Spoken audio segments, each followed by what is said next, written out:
Hello friends, आपका फिर से स्वागत है वीमेक इन एजुकेशनल वर्ल्ड पर। आज हम लोग लेकर के आए हैं 10th क्लास की क्वाड्रेटिक इक्वेशन यानी द्विघात समीकरण। जनरली द्विघात समीकरण क्या होता है कि एक ऐसा समीकरण जिनका अधिकतम घात 2 हो। इनके पावर को देख करके पता करेंगे कि ये किस प्रकार का समीकरण है। तो इनका व्यापक रूप को जानते हैं कि ax का square plus bx plus c बराबर 0। ये एक व्यापक रूप है, जनरल फॉर्म है। जनरल फॉर्म, इसको हम लोग व्यापक रूप भी बोलते हैं। द्विघात समीकरण का व्यापक रूप ax square plus bx plus c बराबर 0। For example 4x square plus 5x plus 6 बराबर 0। तो यहाँ पे दिखाई पड़ रहा है कि यहाँ पे इस समीकरण का अधिकतम घात 2 है, इसीलिए द्विघात समीकरण है। 4/3 x square minus 5x plus 8 is equal 0। ये भी द्विघात समीकरण है क्योंकि इसका अधिकतम पावर 2 है। अब यहाँ पे क्या है कि कभी भी जो x स्क्वायर का गुणांक होगा वो कभी भी 0 के बराबर नहीं हो सकता है, क्योंकि जब भी x स्क्वायर का गुणा 0 से करेंगे तो x स्क्वायर खत्म हो जाएगा, यानी द्विघात समीकरण नहीं बनेगा। तो हमको दिखाई पड़ना चाहिए कि यह किस प्रकार का समीकरण है। यहाँ पे हमको ये जितने भी समीकरण देखे ऐसे बहुत सारे समीकरण का हम लोग एग्जाम्पल दे सकते हैं। 9x square minus 5x minus 12 is equal 0, ये भी द्विघात समीकरण है। अब हम लोग एक्सरसाइज 4.1 चालू करने वाले हैं। अब यहाँ पे पहला क्वेश्चन है प्रश्न वाली एक्सरसाइज 4.1 का। जांच कीजिए कि क्या निम्न में कौन द्विघात समीकरण है। तो इसको हल करते हैं। पहला क्वेश्चन है कि x प्लस 1 का whole square is equal to into x minus 3। तो यहाँ पे x प्लस 1 की जगह a प्लस बी का होल स्क्वायर वाला फॉर्मूला लगेगा।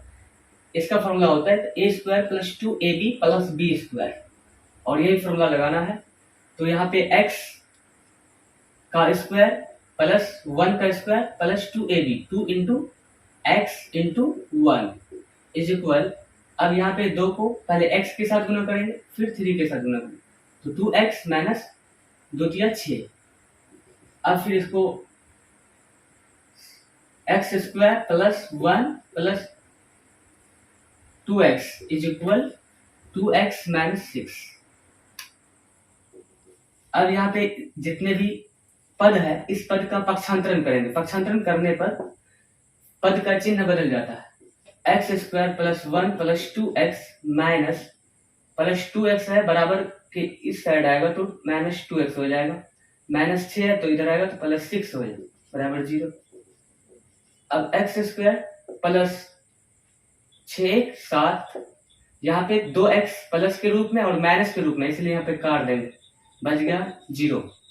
अब यहाँ पे देख रहे हैं कि इस समीकरण का अधिकतम घात कितना है, 2 है, इसीलिए डायरेक्ट यह द्विघात समीकरण होगा।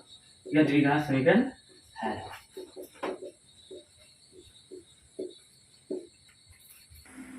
अब दूसरा सवाल है एक्स स्क्वायर माइनस 2x बराबर माइनस 2 इंटू 3 माइनस एक्स। तो यहाँ पे एक्स स्क्वायर माइनस 2x बराबर माइनस गुना प्लस, माइनस 2 तिया 6, 2 तिया 6 हो गया, फिर minus into minus plus 2 into x, 2x हो जाएगा। x का स्क्वायर माइनस 2x बराबर माइनस 6 प्लस 2x। अब पूरे सभी पद को पक्षांतरण करने पर x square minus 2x plus 2x है, इधर आएगा तो माइनस 2x माइनस 6 है, ये प्लस 6 बन जाएगा बराबर 0। एक्स स्क्वायर माइनस 2x और minus 2x minus 4x plus 6 बराबर 0। और इस समीकरण में भी हम लोग देख रहे हैं कि इसका अधिकतम घात 2 है, इसीलिए यह समीकरण द्विघात समीकरण है। इसलिए यह समीकरण द्विघात समीकरण है।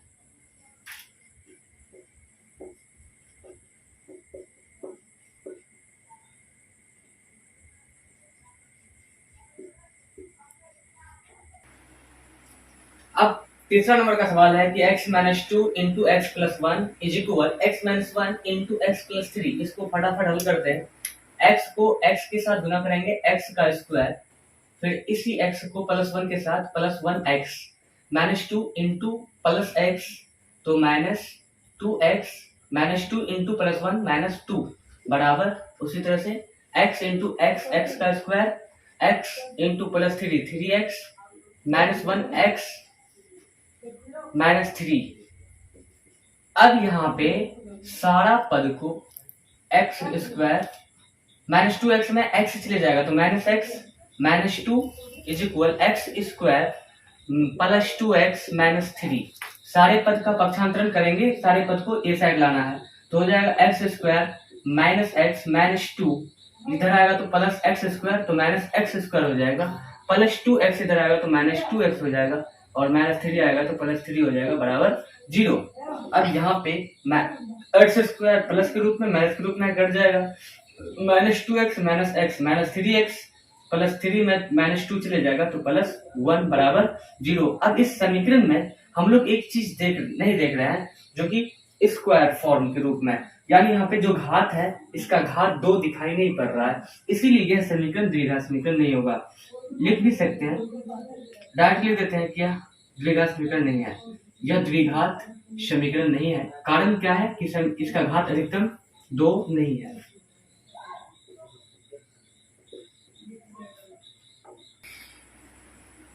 अब ये चौथे नंबर का सवाल है कि x minus three into two x plus one is equal x into x plus five. तो फटाफट इसको क्या करना है, सिंप्लीफिकेशन करना है, सरलीकरण। x को 2x के साथ गुना करने पर 2x स्क्वायर हो जाएगा, फिर यहाँ पे प्लस गुना plus plus x into one एक x, फिर माइनस इंटू प्लस क्या हो जाएगा माइनस दो तिया 6x, फिर माइनस प्लस माइनस दो तीन एकम तीन, फिर यहाँ पे इसको पहले x के साथ गुना करना है फिर 5 के साथ x into x x square, फिर x प्लस 5x हो जाएगा। अब यहाँ पे फिर पक्षांतरण करना है, 2x square plus minus 6x में एक x चले जाएगा तो बचेगा माइनस 5x, माइनस थ्री, फिर इधर लाएंगे तो x माइनस एक्स स्क्वायर फिर minus 5x square total zero, और 2x स्क्वायर में एक x स्क्वायर चले जाएगा x स्क्वायर माइनस 5x और माइनस 5x माइनस 10x और माइनस थ्री बराबर जीरो। ये भी द्विघात समीकरण है इसलिए क्योंकि इनका अधिकतम घात दो आ रहा है, लेकिन यह द्विघात समीकरण है। सिंपल। अभी 5 नंबर का सवाल है कि 2x minus one into x minus three बराबर x plus 5 into x minus एक। तो 2x को x के साथ गुना करने पर 2x स्क्वायर, फिर 2x को माइनस थ्री के साथ गुना करने पर दो तिया 6x, माइनस वन को x के साथ गुना करने पर माइनस और प्लस माइनस हो जाएगा x, माइनस माइनस प्लस, तीन को एक के साथ गुना करेंगे तीन आएगा, फिर x को x के साथ गुना करना है तो x का स्क्वायर, फिर x को माइनस वन के साथ minus x plus 5x minus 5, तो ये 2x square minus 6x plus minus x तो माइनस 7x हो जाएगा प्लस 3 बराबर x स्क्वायर, 5x में एक x चले जाएगा हो जाएगा 4x माइनस 5। अब क्या करना है पक्षांतरण, 2x square minus 7x plus 3, अब यहाँ पे चिन्ह चेंज हो जाएगा, प्लस माइनस बदल जाएगा x स्क्वायर, फिर 4x माइनस प्लस 5 बराबर जीरो। अब यहाँ पे दो एक्स स्क्वायर में एक एक्स स्क्वायर चले जाएगा बचेगा माइनस, अब यहाँ पे माइनस 7x और एक minus 4x, minus 7 4 11 x plus 5 3 8 बराबर जीरो। अब इस समीकरण में भी दिखाई पड़ रहा है कि इसका अधिकतम घात दो आ रहा है, इसीलिए यह समीकरण द्विघात समीकरण कहलाएगा, यह समीकरण द्विघात समीकरण कहलाएगा, द्विघात समीकरण कहलाएगा है। अब ये छठा नंबर का सवाल है कि x square plus 3x plus one बराबर x माइनस टू का होल स्क्वायर। वैसे तो ये सब क्वेश्चन बहुत इजी होता है बट फिर भी मैं बना देता हूँ। अब इनमें क्या करना है, कुछ ऐसे भी क्वेश्चन होते हैं जिनमें केवल बीज व्यंजक वाला फॉर्मूला लगेगा। अब इसमें से x माइनस टू का होल स्क्वायर तो a माइनस बी का होल स्क्वायर जो कि बेसिक क्लासेस में पढ़ाया जाता है। अब यहाँ पे x square plus 3x plus one, इसको जैसा था वैसा ही रहने दिए। अब यहाँ पे एक्स स्क्वायर -2 का होल स्क्वायर +2 का होल स्क्वायर हो जाएगा। यहाँ पे -2 इंटू एक्स इंटू 2 हो जाएगा ये x का square plus 3x plus 1 x square plus 4 minus 4 दूनी नहीं 2 दूनी 4 हो जाएगा यहाँ पे 4x। अब यहाँ पे भी पक्षांतरण करेंगे, लेकिन एक चीज यहाँ पे ये है कि बराबर के दोनों साइड एक्स स्क्वायर है, समान प्रकार के पद नजर आ रहे हैं और चिन्ह भी समान है, तो यहाँ पे कट जाएगा। 3x -4x को इधर लाएंगे तो 3x प्लस 4x 7x हो जाएगा और 4 को इधर लाएंगे तो -3 हो जाएगा बराबर 0। इस समीकरण में दो घात नजर नहीं आ रहा, केवल एक घात नजर आ रहा है, तो एक घाती बहुपद है, द्विघाती बहुपद नहीं है। यह समीकरण द्विघाती बहुपद नहीं है, यह समीकरण द्विघात नहीं है।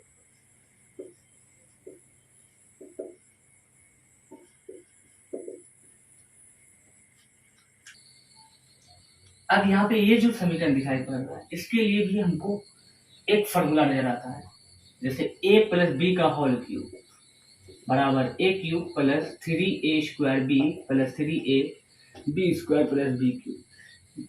ये फॉर्मूला को बैठाएंगे एक्स क्यूब प्लस 3 गुना a x square into b 2 है प्लस 3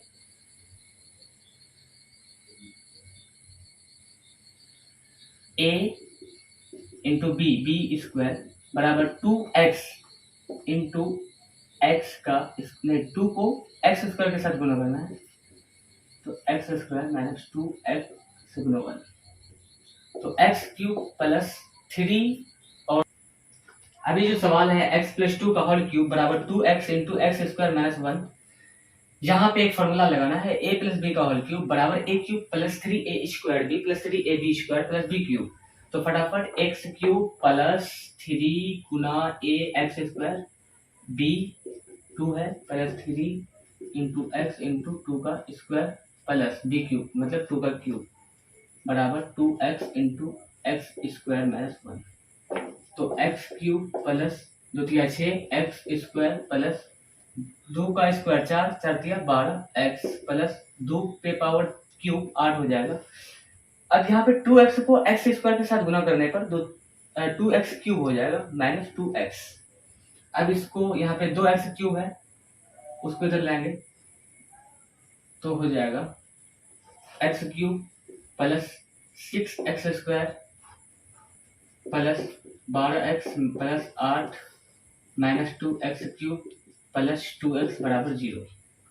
अब यहाँ पे 2x क्यूब में एक x घट जाएगा तो minus x cube plus 6x square. अब 12x प्लस 2x है 14x प्लस 8 बराबर 0। अब इस समीकरण में मैक्सिमम जो पावर है घात है वो 3 है, इसीलिए यह द्विघात समीकरण नहीं होगा, त्रिघात समीकरण हो जाएगा, यह द्विघात समीकरण नहीं है।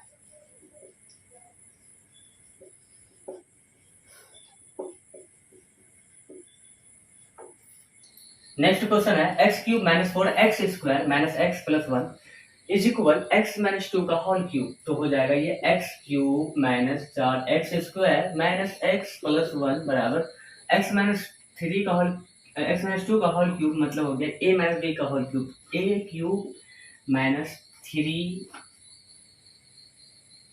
Plus 3x square minus 3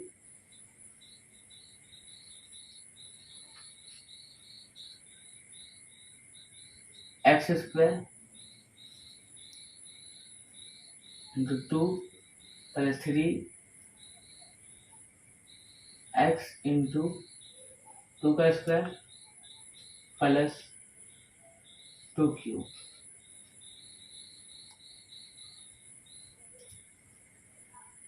minus b cube है तो x cube minus 4x square minus x plus 1 x cube minus 3 दूनी 6x square plus 4 3 12 x minus 8। अब सबको हल करना है। अब यहाँ पे एक्स क्यूब डायरेक्ट कर देंगे, बचेगा क्या माइनस 4x स्क्वायर, सबको वो साइड लेकर जाना है तो माइनस 6x स्क्वायर पहले था इधर plus 4x square plus 12x minus plus हो जाएगा x माइनस 8 माइनस 1 बराबर 0। तो minus 6x square plus 4x square चले जाएगा, तो minus 2x square 12 13x minus 9 बराबर 0। तो ये जो समीकरण दिखाई पड़ रहा है इसका अधिकतम घात जो है इसलिए वह द्विघात समीकरण है।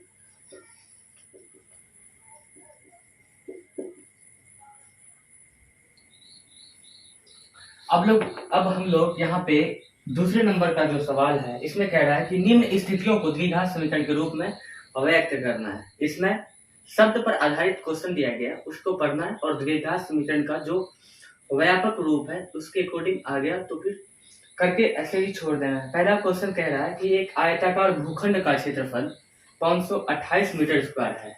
एक आयताकार, पहला सवाल है। दूसरा का पहला, एक आयताकार भूखंड का क्षेत्रफल, एक आयताकार भूखंड का क्षेत्रफल, इसका जो क्षेत्रफल है, एरिया है 528 मीटर स्क्वायर। एक आयताकार भूखंड का क्षेत्रफल 528 मीटर स्क्वायर, क्षेत्र की लंबाई चौड़ाई के दोगुने से अधिक है। हमें भूखंड की लंबाई और चौड़ाई ज्ञात करनी है, लेकिन हमको सिर्फ द्विघात समीकरण के रूप में इसको व्यक्त करना है। अच्छा, इसमें क्या कह रहा है कि क्षेत्र की जो लंबाई है चौड़ाई के दोगुने से एक अधिक है, मतलब चौड़ाई पता नहीं है इसीलिए मानना पड़ेगा। माना कि आयत का डैश चौड़ाई x मीटर हो जाएगा, ठीक है। चौड़ाई x मीटर माने तो अब लंबाई कह रहा है, लंबाई कह रहा है कि लंबाई चौड़ाई के दोगुने से एक अधिक है। चौड़ाई कितना है, x मीटर है, इसका दोगुना 2x, अधिक के लिए जोड़ का इस्तेमाल करते हैं तो 2x + 1 मीटर। चौड़ाई भी पता चल गया, लंबाई भी पता चल गया। तो आयताकार भूखंड का क्षेत्रफल दिया गया है और क्षेत्रफल कितना है, क्षेत्रफल है 528 मीटर स्क्वायर। तो अब क्या करना है, क्षेत्रफल बराबर होता है लंबाई गुना चौड़ाई, तो क्षेत्रफल कितना है 528 मीटर स्क्वायर, लंबाई है 2x + 1 मीटर गुना चौड़ाई है x मीटर। तो 528 मीटर स्क्वायर बराबर 2x × x हो जाएगा, 2x square plus x × 1 1x metre square, metre square cut गया। अब इस 528 को उधर ही लेकर चले जाते हैं, बच जाएगा 2x square plus x minus 528 बराबर 0। अब ये जो द्विघात समीकरण के रूप में सिर्फ व्यक्त करने के लिए कह रहा था तो व्यक्त कर दिए। 2x square plus x minus 528 ये क्या है, द्विघात समीकरण के व्यापक रूप की तरह है। क्वेश्चन कह रहा था ये कंप्लीट हो चुका है। अब जो दूसरा सवाल कह रहा है कि दो क्रमागत धनात्मक पूर्णांकों का गुणनफल 306 है, हमें पूर्णांकों को ज्ञात करना है। तो पहले मानना पड़ेगा दो का दूसरा नंबर है। माना कि पहला धनात्मक पूर्णांक x, दूसरा धनात्मक पूर्णांक हो जाएगा, दूसरा धनात्मक पूर्णांक बराबर x + 1।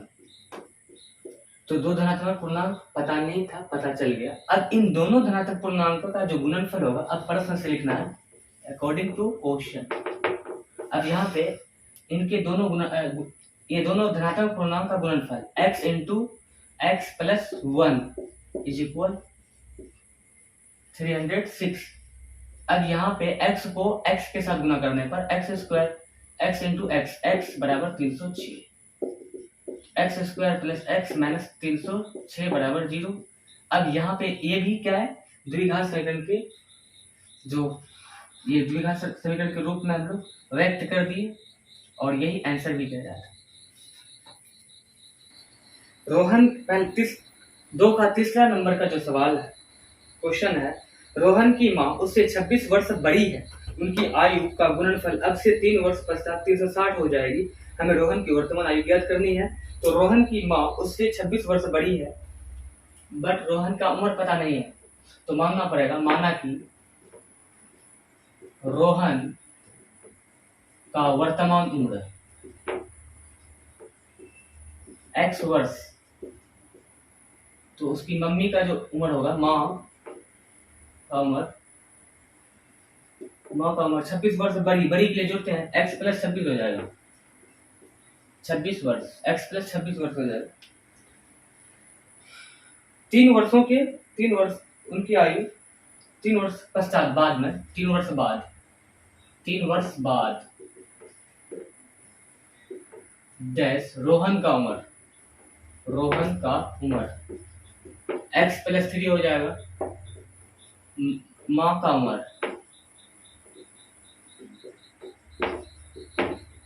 हो जाएगा x plus 26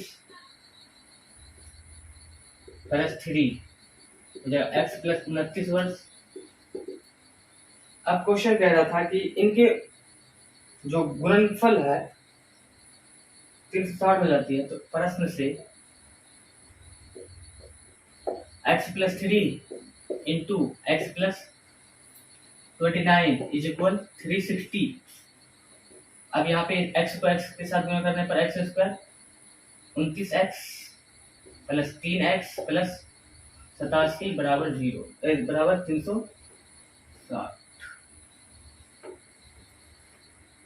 x square plus 29 और 3 32x प्लस 87 माइनस 360 बराबर 0। एक्स का स्क्वायर प्लस 32x, अब यहाँ पे घटाना है, 10 में 7 गया 3, उसके बाद 15 में 8 जाएगा 7 2 273 बराबर 0। ये क्या है? द्विघात समीकरण का रूप है। अब जो दूसरा का चौथा नंबर का जो सवाल है, ये कह रहा है एक रेलगाड़ी 480 किलोमीटर की दूरी समान चाल से तय करती है। यदि इसकी चाल 8 किलोमीटर प्रति घंटा कम होती तो वो उसी दूरी को तय करने में 3 घंटे अधिक लेती। हमें रेलगाड़ी की चाल ज्ञात करनी है। तो सबसे पहले मानना पड़ेगा कि रेलगाड़ी का माना कि रेलगाड़ी की चाल x किलोमीटर प्रति घंटा, ठीक है। रेलगाड़ी के द्वारा तय की गई दूरी, रेलगाड़ी के द्वारा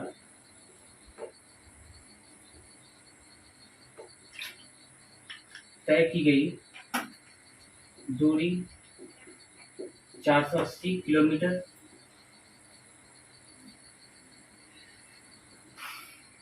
तो 480 किलोमीटर दूरी तय करने में लगा समय, चाल दिया हुआ है, दूरी दिया हुआ है, समय बराबर निकाल लेना है। तो लिखना है 480 किलोमीटर दूरी तय करने में लगा समय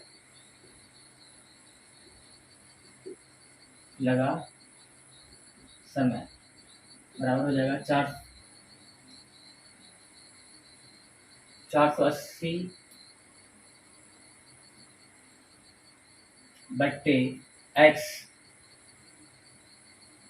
घंटा।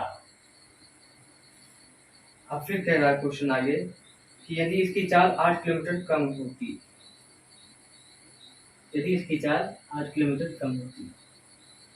तो 8 किलोमीटर पर आवर चाल कम होने पर बराबर x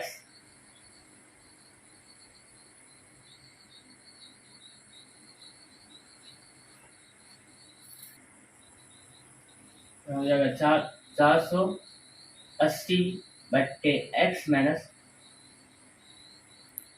8 घंटा। अब यहाँ प्रश्न से क्या कह रहा था कि यदि उसकी दूरी तय करने में 3 घंटे अधिक लेती है, तो 480 बट्टा x माइनस 480 बट्टे एक्स माइनस 8 इज इक्वल 3। अब इसको फटाफट हल करना है। x इंटू एक्स माइनस 8 का LCM x into x minus 8 हो जाएगा। x को इतना से भाग देने पर 480 इंटू एक्स माइनस 8 फिर माइनस, तो इसको भाग देने पर 480 x बराबर 3। 480 गुना x 480 x माइनस 8 8 0 8 8 64 4 6 8 से 32 से 38 माइनस 480 x बराबर x 3x बराबर x माइनस 8 हो जाएगा। ये 480 x माइनस 480 x ये कट जाएगा।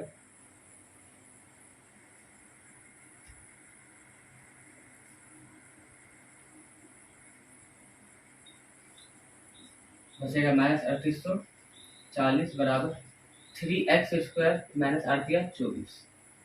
तो ये हो जाएगा, ऊपर में लिख रहे हैं इसको 3x स्क्वायर माइनस 24 प्लस 3840 बराबर 0। ये भी द्विघात समीकरण के रूप